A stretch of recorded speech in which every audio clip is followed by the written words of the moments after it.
Jetzt auch noch 3D-Inflation in Deutschland. D Nummer 1, die Deglobalisierung, bei diesem Mittelständler der Kostentreiber auf lange Zeit. Beim Logistiker führt die Demografie zu höheren Kosten. Und in der Gärtnerei macht die Dekarbonisierung, der Ausstieg aus fossiler Energie, alles teurer. Gegen alle drei Preistreiber muss die Europäische Zentralbank kämpfen, also Zinsen rauf. Wenn diese Korrektur nicht erfolgt, werden höhere Inflationsraten in der Zukunft unvermeidbar sein. Wie die Deglobalisierung die Inflation anheizt, erlebt gerade die Firma Eckelmann in Wiesbaden, Produzent von Steuerungstechnik zum Beispiel für Kühltruhen im Supermarkt. Möglichst wenig auf Lager, das galt, bis die globalen Lieferketten rissen.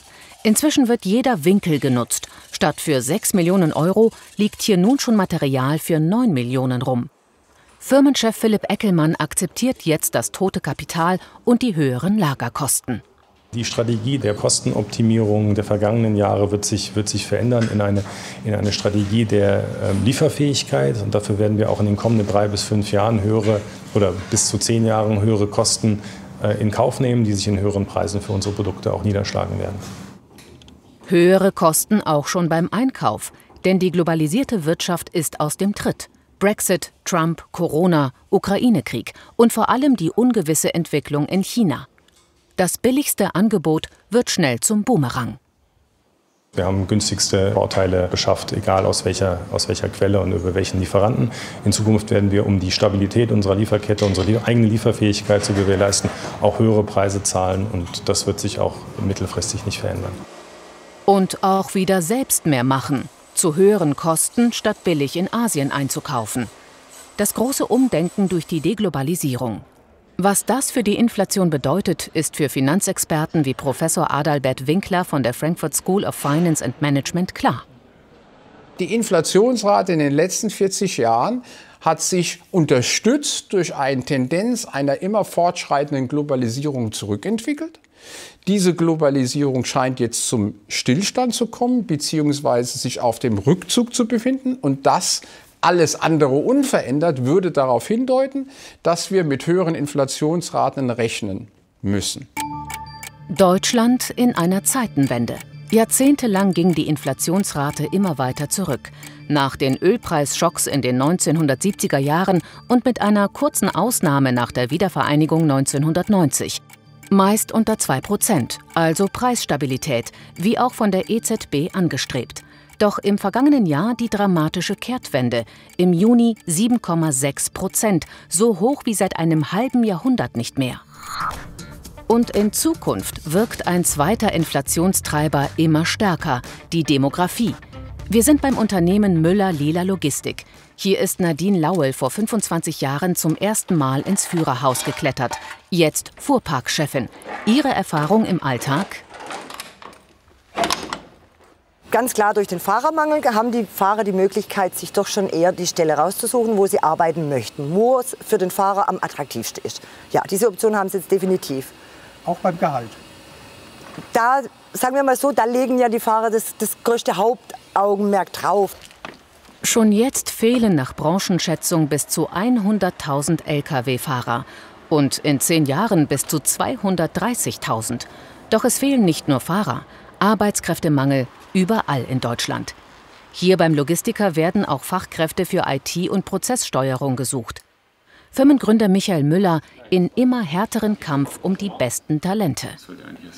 Wir haben ja viele Jahre schon sprechen wir über den War for Talents und es ist im Grunde genauso gegeben. Das heißt, es gibt mehr Stellen als Bewerber, das heißt, die Gehälter und Löhne werden steigen. Steigende Kosten, höhere Preise und am Ende mehr Inflation. Denn auch auf dem Arbeitsmarkt gilt, Angebot und Nachfrage entscheiden über den Preis, hier den Lohn. Der langsame demografische Wandel über Jahrzehnte wird gepusht durch die Deglobalisierung. In einer globalisierten Welt gibt es für Unternehmen, die sich mit einem Kostendruck von der Lohnseite konfrontiert sind, immer die Möglichkeit zu sagen, ich gehe woanders hin produzieren, wo es günstiger ist. Wenn halt aber eben aus politischen oder anderen Gründen diese Möglichkeit, günstiger im Ausland zu produzieren, wegfällt, dann steigt natürlich die Marktmacht der inländischen Arbeitnehmerinnen und Arbeitnehmer. Und das ist genau das, was wir im Moment beobachten. Inflationstreiber Nummer 3. Die Dekarbonisierung, wie hier bei Werner & Werner Gartenbau. Der Familienbetrieb mit 25 Mitarbeitern braucht viel Energie für die Zierpflanzen in den Gewächshäusern. Bislang Gas, Öl oder Kohle. Nur in einem kleinen Bereich ist der Umstieg schon geschafft. Solarstrom fürs Elektroauto von Firmenchef Frank Werner. Wenn er aber in Zukunft seinen ganzen Betrieb auf Holzpellets umstellen will, braucht er eine $500.000. Es wird in jedem Fall teurer für uns. Wir müssen dann eine ganze Menge Geld in die Hand nehmen. Das Geld haben wir nicht, das müssen wir uns bei der Bank leihen. Neben den Investitionskosten kommen dann eben auch aktuell steigende Zinsen dazu. Am Ende wird es über die nächsten Jahre auf die Pflanze, unser Produkt, umgelegt und dadurch natürlich für den Verbraucher auch langfristig teurer. Dazu die neue CO2-Steuer. Seit vergangenem Jahr macht diese Abgabe klimaschädliche Energie für Verbraucher und Unternehmen immer teurer. Zum Start waren 25 € pro Tonne fällig. Es steigt auf 55 € im Jahr 2025. Die nächsten Mehrkosten für den Betrieb 25.000 € im Jahr 2025, danach noch mehr. Der CO2-Preis steigt ja jetzt kontinuierlich. Das heißt für uns letztendlich auch steigende Kosten.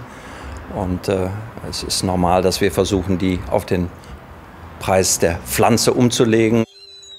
Zudem rechnet der Firmenchef mit weiteren Kostensteigerungen. Höhere Löhne auch hier ein großes Thema, um überhaupt Personal zu finden. Egal in welcher Branche. Überall steigen für die Unternehmen die Kosten.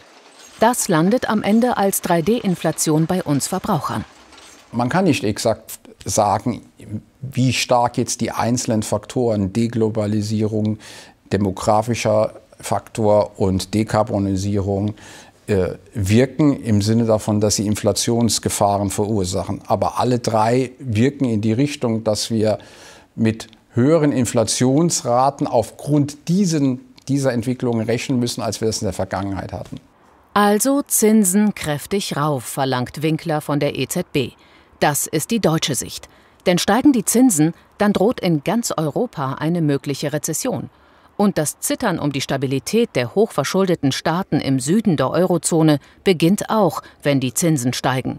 Aber, sagt der Wirtschaftswissenschaftler, entsprechend müssen wir zum ersten Mal wieder seit 20, 30 Jahren die Nachfrage wieder an das Angebot anpassen, wenn wir Preisstabilität erreichen wollen. Und diese Anpassung über die Nachfrage, da ist vor allen Dingen die Geldpolitik gefordert, dies zu erreichen. Und das kann sie, indem sie restriktiver wird, auf gut Deutsch die Zinsen erhöht. Vergangene Woche hat die EZB dann den ersten Zinsschritt gemacht. Jedoch, Inflationsbekämpfung ist schwieriger als früher. Denn Dekarbonisierung, Demografie und Deglobalisierung sind für lange Zeit die Inflationstreiber.